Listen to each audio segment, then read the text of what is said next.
Alhamdulillah wa syukurlah para jemaah sekalian, kita pagi ini biasa diberikan kekuatan, diberikan rahmat dan hidayah Allah Subhanahu wa taala. Mudah-mudahan bukan hanya kita yang bersama sholat subuh berjamaah di masjid, tapi seluruh keluarga kita, anak-anak keturunan kita, keluarga besar kita masing-masing senantiasa diberikan rahmat dan taufik hidayah Allah Subhanahu wa taala, sehingga sebagai hamba Allah kita mengakuinya, diberi kekuatan untuk bisa melaksanakan berbagai kewajiban kita, sekaligus berupaya untuk mengurangi, menghindari apa yang dicegah yang dilarang oleh Allah dan Rasulullah Muhammad sallallahu alaihi wasallam. Semua kita merasakan bahwa hari ini kita memasuki tahun baru miladiah, yaitu 2024, bahwa kita menyadari, kita mengalami, kita mengetahui berbagai dinamika, berbagai problematika yang kita jalani tahun lalu. Alhamdulillah wa syukurillah, nyata hari ini kita masih diberi kesempatan oleh Allah Subhanahu wa taala di tahun 2024 Masehi. Tentu kita berharap apapun yang kita kerjakan di tahun lalu dan bahkan tahun-tahun sebelumnya, kalaulah itu sebuah kebaikan, mudah-mudahan kebaikan itu dibalas oleh Allah Subhanahu wa taala dengan pahala ganjaran yang tak terhingga. Dan mudah-mudahan sedikit kebaikan yang mungkin kita lakukan senantiasa berbekas dengan keberkahan-keberkahan yang Allah akan berikan kita pada perjalanan kehidupan di tahun ini dan tahun-tahun yang akan datang.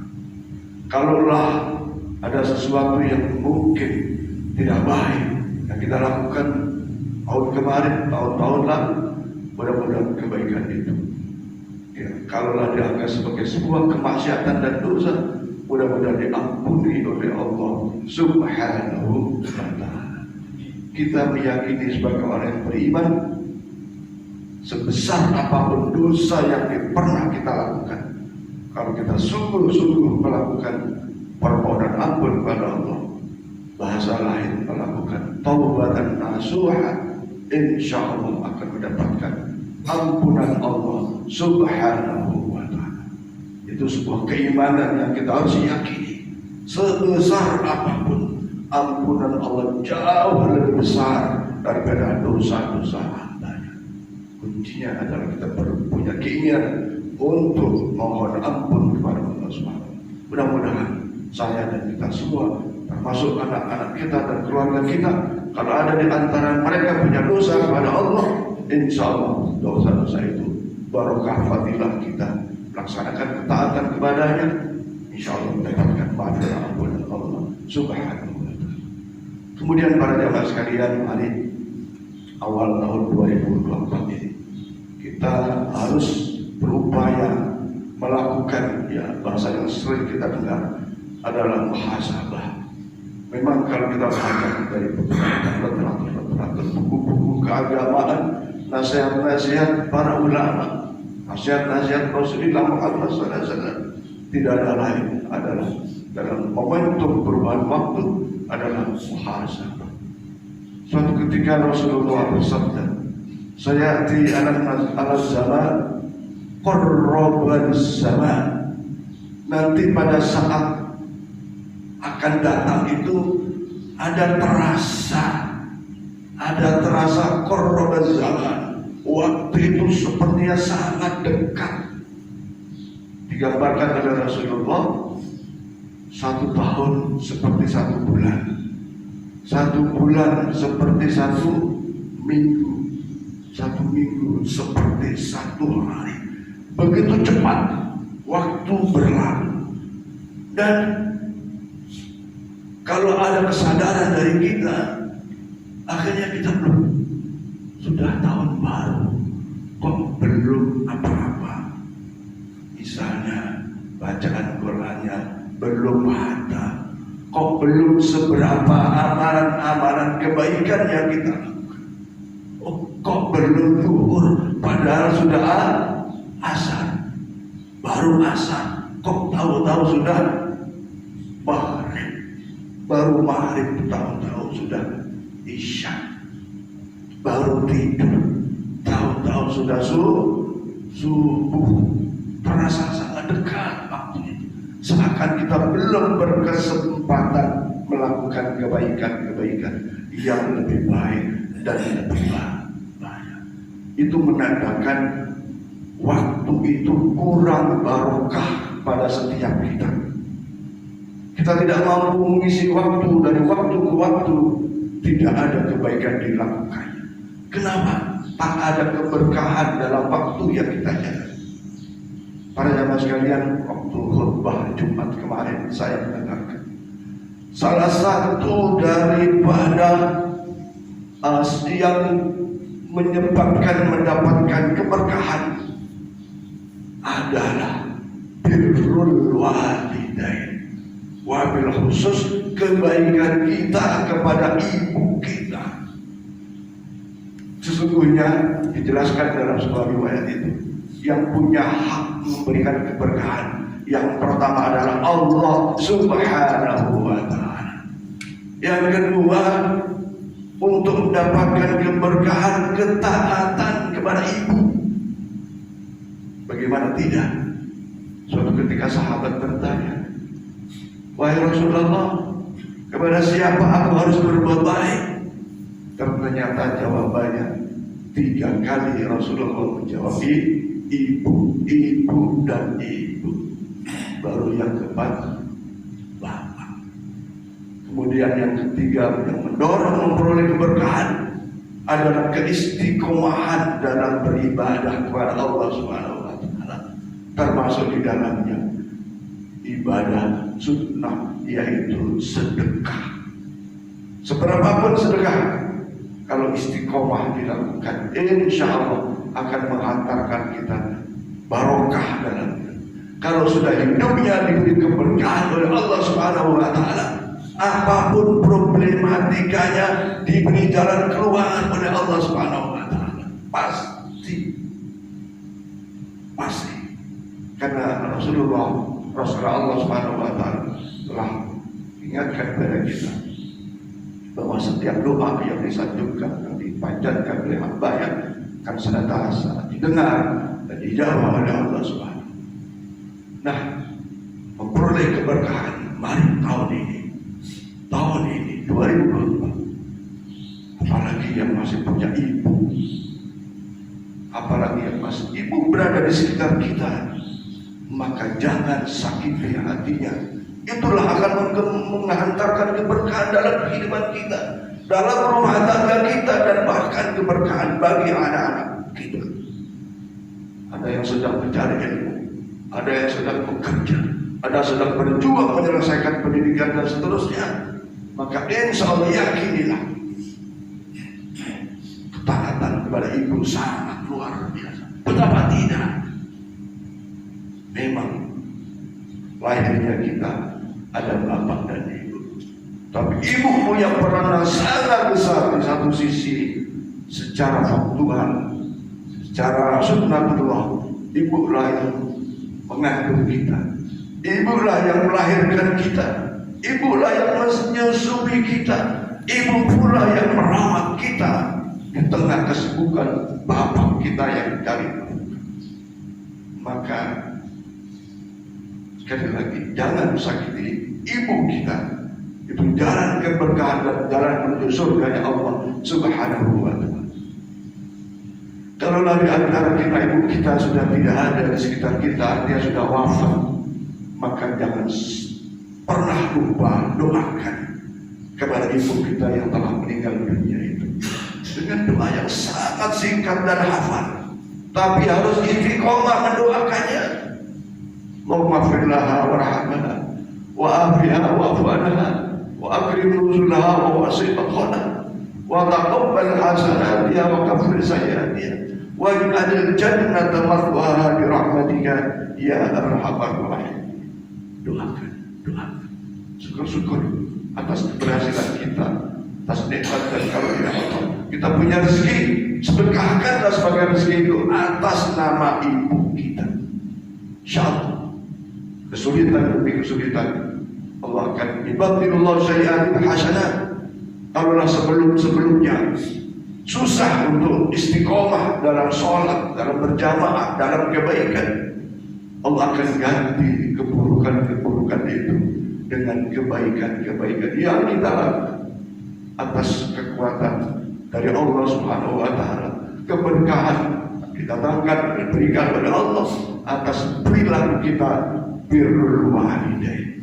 Maka saya khususnya dan kita semua sedekah bagi ibu kita yang telah tiada. Nah, para jemaah sekalian, mudah-mudahan saya dan kita semua tahun ini akan lebih baik dibanding tahun-tahun lalu dalam hal melakukan kebaikan-kebaikan. Karena pada dasarnya para jemaah sekalian, manusia itu Allah beri bekal. Ya, fa'alhamaha fujuraha wa taqwaha. Dalam kehidupan ini ada dua kecenderungan fujur, kecenderungan buruk, dan taqwa, kecenderungan untuk senantiasa berbuat baik atau bertakwa kepada Allah Subhanahu wa Ta'ala. Maka tahun baru ini 2024, ayo khususnya saya melakukan upaya untuk satu, setidaknya melakukan introspeksi diri. Apa maknanya introspeksi diri itu? Untuk melihat dalam perjalanan kehidupan ini mana yang lebih dominan. Ya, karena tadi ada kebaikan, ada keburukan. Mana yang lebih dominan dalam perjalanan kehidupan kita? Kebaikankah? Ya, taqwa atau fujur, keburukan? Kita yang tahu. Ya, dalam hal mana yang dominan, satu sisi kita yang boleh tahu. Ya, karena memang begitulah di dunia. Di dunia ada maksiat, ada taat, ada pahala, ada dosa, ada baik, ada tidak baik, dan seterusnya. Kita lihat di mana dominan yang kita cenderung lakukan. Tapi saya menilai, insya Allah Jabar Masjid Darussalam lebih dominan kepada kebaikannya daripada keburukannya. Kenapa? Ternyata jamaahnya juga istiqomah. Sholat wajibnya banyak jamaahnya. Ramadan masih juga banyak jamaahnya.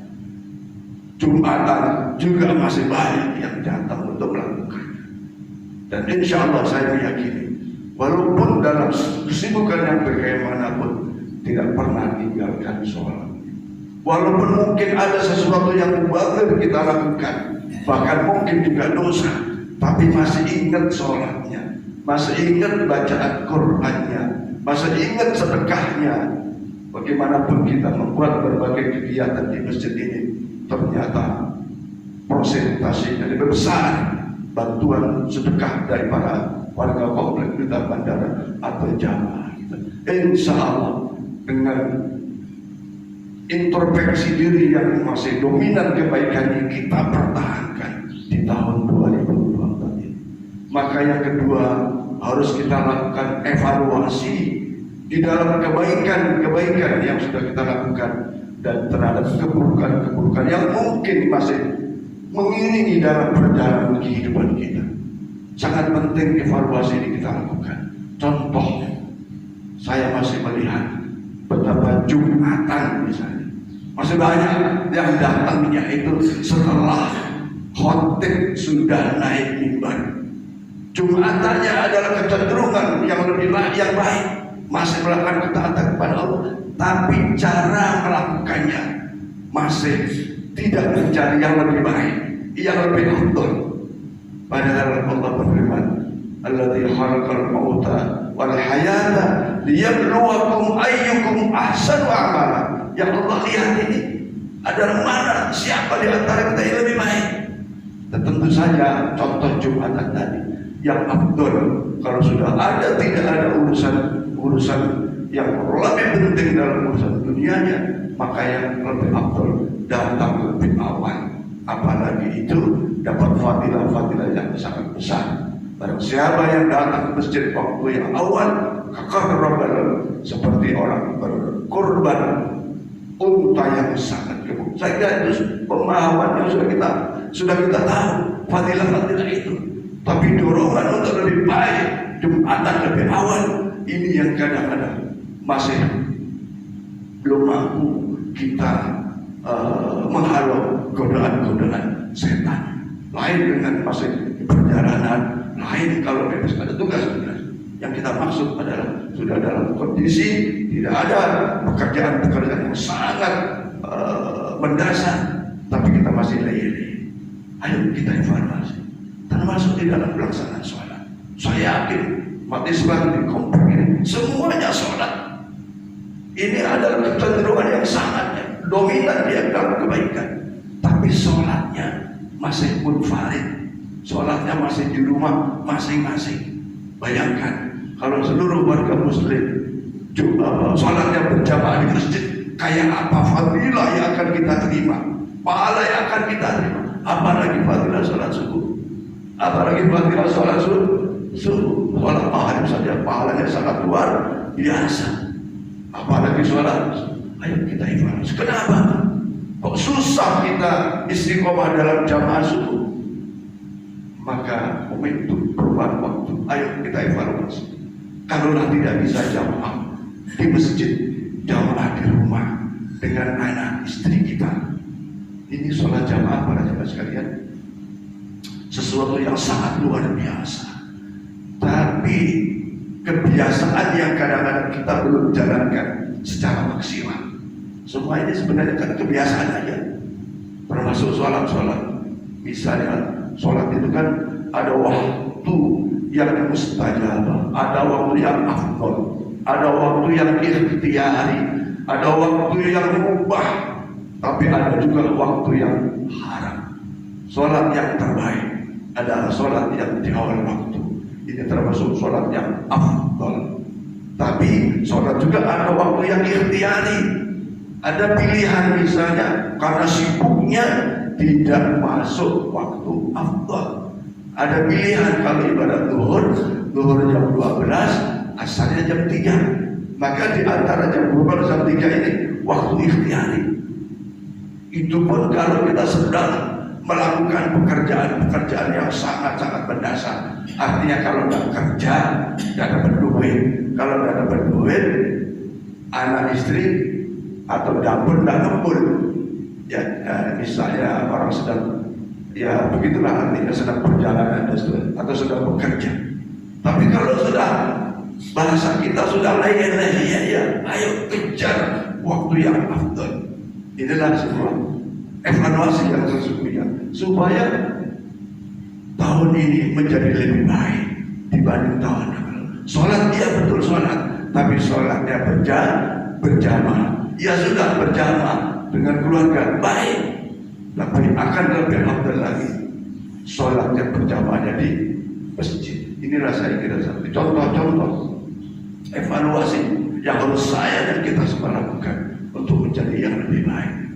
Kemudian amalan-amalan lain yang misalnya, maaf, saya tahu ada di antara kita punya target dalam baca Quran.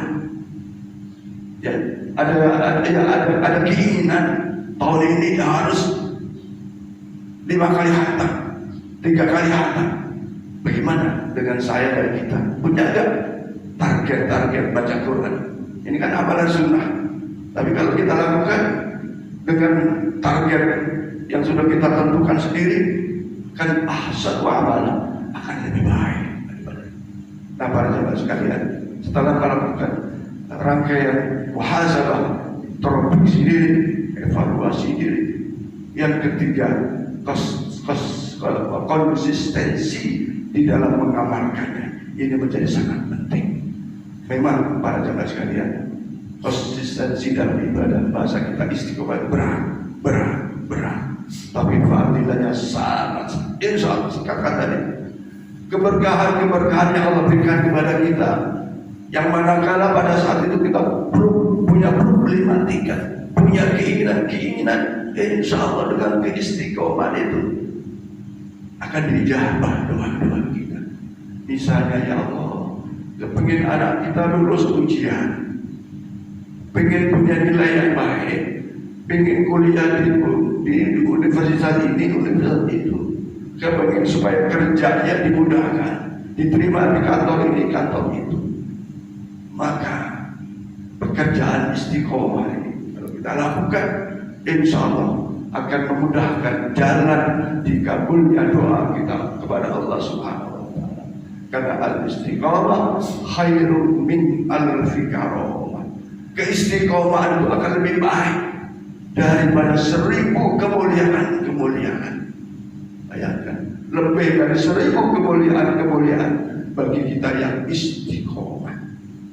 Maka oleh karena itu, konsistensi dalam pelaksanaan kecenderungan kebaikan ini, ayo kita pertahankan dengan upaya maksimal daripada kita. Untuk itu pagi ini, bagi bapak-bapak yang ibu-ibu jamaah yang ingin, saya mengajak untuk berwirid. Wiridnya adalah membaca 100 kali dengan kalimat la ilaha illa anta ya hayyu ya qayyum. La ilaha illa anta ya hayyu ya qayyum. Ini amalan bagi orang-orang yang ingin istiqomah di dalam beramal, dalam beribadah. Tentu saja bukan sholat jamaah, tapi ibadah-ibadah yang lain. Yang kedua, kita meyakini bahwa kita ini la haula wala quwata illa billah, tidak punya daya dan kekuatan kecuali kekuatan yang datang dari Allah Subhanahu wa Ta'ala. Apapun, termasuk istiqomah juga atas pertolongan Allah. Kita baca hasbunallah ni'mal wakil ni'mal maula wa ni'man nasyir 100 kali. Kemudian kita tutup dengan doa. Tentu saja doa kebaikan-kebaikan di masa-masa yang akan datang dan dihapusnya keburukan-keburukan yang telah kita kerjakan dan dihindarkannya keburukan-keburukan di masa yang akan datang bagi diri kita, bagi keluarga kita, bagi anak-anak keturunan kita. Mudah-mudahan dengan niat kita ingin menjadi lebih baik daripada tahun ini dibanding tahun-tahun sebelumnya, maka insya Allah dengan niat itu saja sudah mendapatkan pahala Allah Subhanahu wa Ta'ala. Kita ini kadang-kadang niatnya nggak ada atau niatnya lupa. Ya, maka ya kalau istilah dulu Pak Haji Nurdin, niat aja kepelit. Oh niat aja. Karena bagi orang mukmin itu adalah niatul mukmini khairun min amalihi. Niatnya orang mukmin itu lebih baik karena dengan amalnya. Misalnya pagi ini, mungkin tadi malam merayakan perubahan waktu tepat jam 12.00. Ingin sholat subuh berjamaah, ternyata tidak bangun subuhnya, tidak bangun, tapi niatnya sudah tidak berpahala. Ingin sholat tahajud, tapi nggak bangun, ya, itu pun sudah dapat pahala. Cuma niat ini tentu saja jangan dimain-mainkan. Jangan diwah, niat lagi.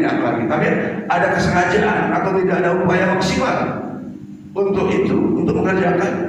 Pengen istiqomah kok jamaah subuh, tapi tidak mau pakai alarm misalnya kan, dan ikhtiar dan seterusnya. Kesimpulannya para jamaah sekalian, bahwa alhamdulillah kita hari ini mengawali tahun 2024 dan alhamdulillah kita bisa mengikuti jamaah sholat subuh yang pahalanya sangat-sangat luar biasa. Dan mudah-mudahan apapun yang kita kerjakan kebaikan yang tahun lalu dan tahun-tahun sebelumnya sedang bisa diterima oleh Allah Subhanahu wa Ta'ala. Dan barangkali ada maksiat dan dosa yang sudah kita lakukan pada tahun-tahun lalu, senantiasa mendapatkan ampunan dari Allah Subhanahu wa Ta'ala. Tahun ini kita bertekad untuk merebut keberkahan dari Allah Subhanahu wa Ta'ala. Nah, sumber dari keberkahan itu satu sisi kita meyakini datang dari Allah, tapi yang kedua adalah atas birrul walidain kita kepada ibu kita. Jangan sakiti hati ibu kita apapun keadaannya. Itu tantangan dan itu godaan dan itu perjuangan yang sangat berat. Kadang-kadang ibu ini juga sama. Saya ceritakan sedikit, ada anak muda yang sesungguhnya kepingin kerja di mana-mana, yang punya katakanlah gaji besar, tapi karena saking hormatnya sama ibu, semua ditolak, semua tidak walaupun sudah melamar saja, tapi ingat lagi ibunya, karena ibunya begitu rewel, katanya kan, begitu rewel, sudah dikasih makan, nggak enak makanan, makannya dilempar, beli lagi makanan. Ibunya ya sesungguhnya belum terlalu tua, tapi tak berdaya. Pengen apa bu? Pengen nasi padang. Begitu beli, enggak mau nasi padang. Pengen gado-gado, berangkat lagi. Itu cobaan besar. Ya kalau enggak dikasih kekuatan untuk sabar, nggak mungkin. Insya Allah ibu-ibu kita tidak sampai seperti itu. Ya. Jadi raih keberkahan dengan taat kepada kedua orang tua kita, wabil khusus kepada ibu kita. Kalau ibu kita sudah tidak ada, mari bersedekah atas nama ibu kita. Kemudian momentum perubahan waktu, mari kita lakukan muhasabah.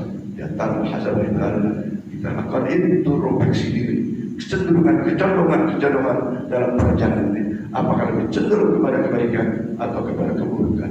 Insya Allah kita semua cenderung kepada kebaikan.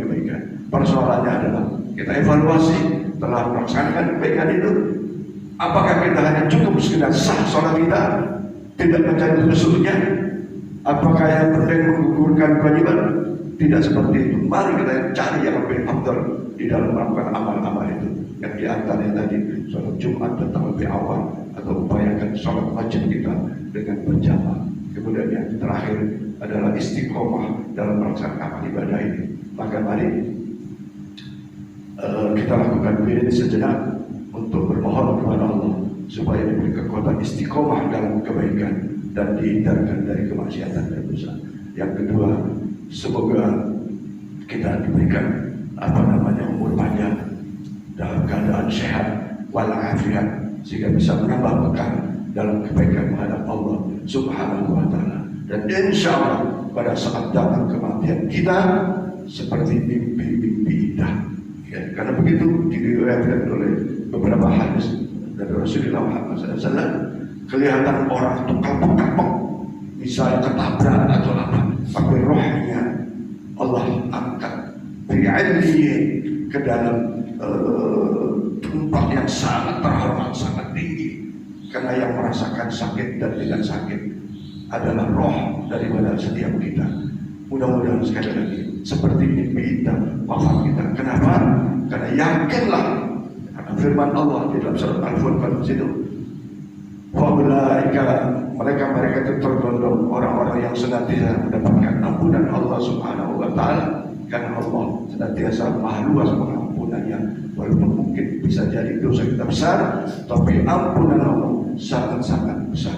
Baik, mudah-mudahan para jamaah sekalian, apa yang saya sampaikan manfaat bagi diri saya dan kita semua, sehingga tahun ini kita bersiap untuk bisa menjadi lebih baik dengan melakukan beberapa hal yang sudah kita sampaikan.